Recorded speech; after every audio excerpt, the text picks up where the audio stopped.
จำหัวเราดีจำห่างเขาลูกหัวเข้ามาลูกสาวมาต่อความขอบคุณเด้อขอบคุณบ้านเราได้หัวครับเข้ามารถม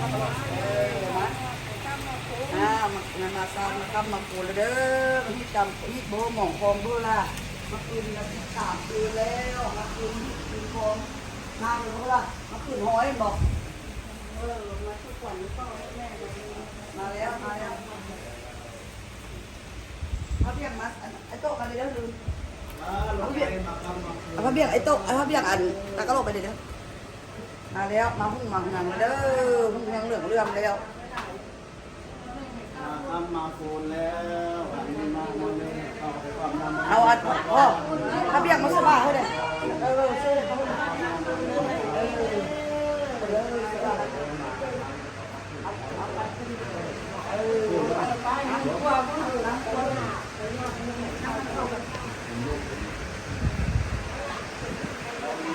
ซุ่มเย็นขนาดเนาะมาแล้วเอาน้ำมันสดแล้วพอ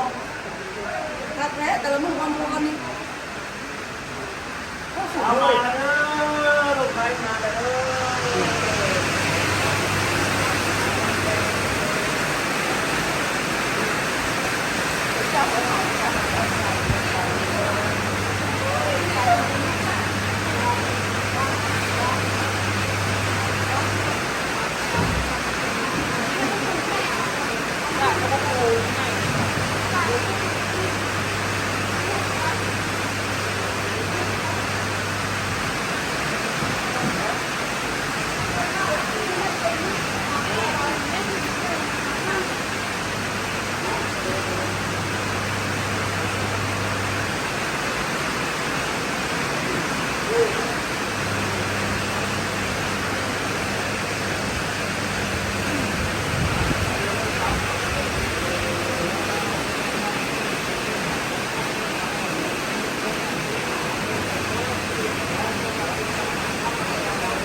เอาแหล่วะเอาไม่แหล่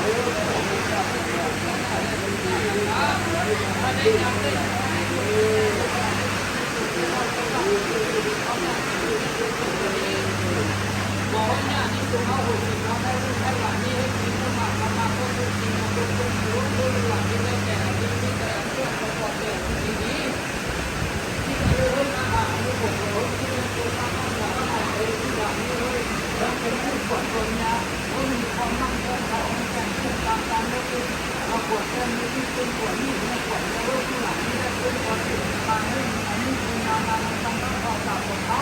เพราะอันนี้ของเรานี่ให้ได้ให้ของเขาทำเขาจะขาดต้องเป็นต้องของหน้าที่เป็นที่แล้วเป็นเขาเข้าตามที่เราไม่หลังที่ของที่ของว่าตัวหา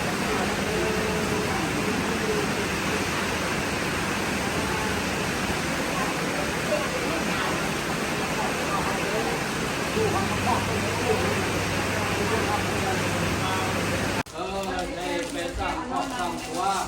ได้เป็นตามที่ตามคองมือนี้เป็นมืองามยามดีแล้วก็ได้พาลูกพาเมียอันนี้มาส่งสื่อน้อยตามที่ตามคองส่งติดตามนำพาพ่อแม่เนาะแล้ววันนี้เป็นเฒ่าเป็นแก่ก็จึงได้มาทำลาภาษีให้แก่ผู้เป็นพ่อเป็นแม่เนาะหรือว่าผู้เป็นลูกไผ่ลูกชายนี่ได้มาจู่ขวัญให้แก่พ่อแก่แม่เนาะแล้วก็สุมาคารวะพ่อแม่ว่าเป็นเฒ่าเป็นแก่ก็จีได้มาภาษีจู่ขวัญให้ผู้เป็นพ่อเป็นแม่เป็นลูกเป็นตาอยู่เมืองนี้แล้วก็ขออัญเชิญคุณพระพุทธคุณพระธรรมคุณพระสังฆเจ้าคุณแก้วสามประการ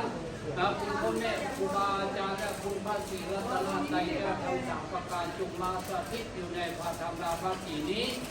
นำผู้ข้าผู้ความว่องผู้ข้าผู้ข้าที่เป็นผู้นำความพระธรรมอย่างผู้นำของพระเจ้า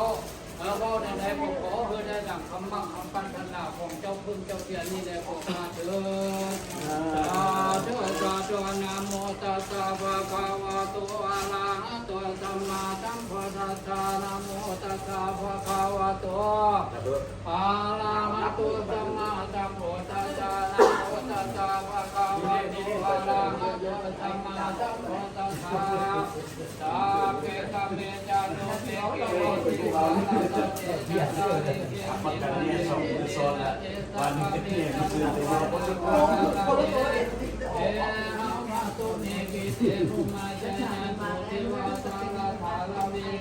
มันมาหันเนี่ยขึ้นกระบินไม่แย่เลย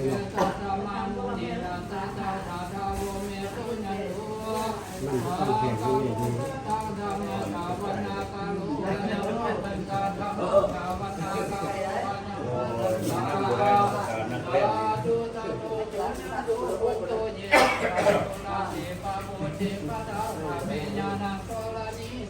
เจ้าทานเจ้าบุญเจ้าหนาว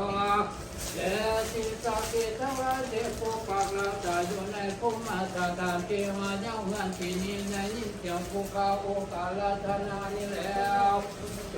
มังนาคาจะปัดที่โจคงตุนมาสถิตโจในขาตำนามาจีผู้โคโตแก่ทั้งผู้ข้าทั้งหลายในเมื่อนี้วันนี้นามีผู้อาจผู้องค์นายเจ้าผู้อาเถิด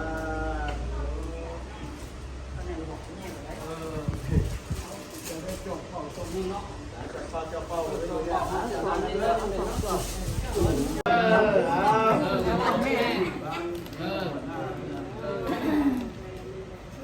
จีนได้ก่อนแล้วก็เรียกลูกทำได้อยากเดี๋ยวเริ่ม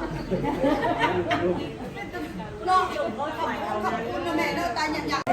เจ้าสีขาวและธรรมดา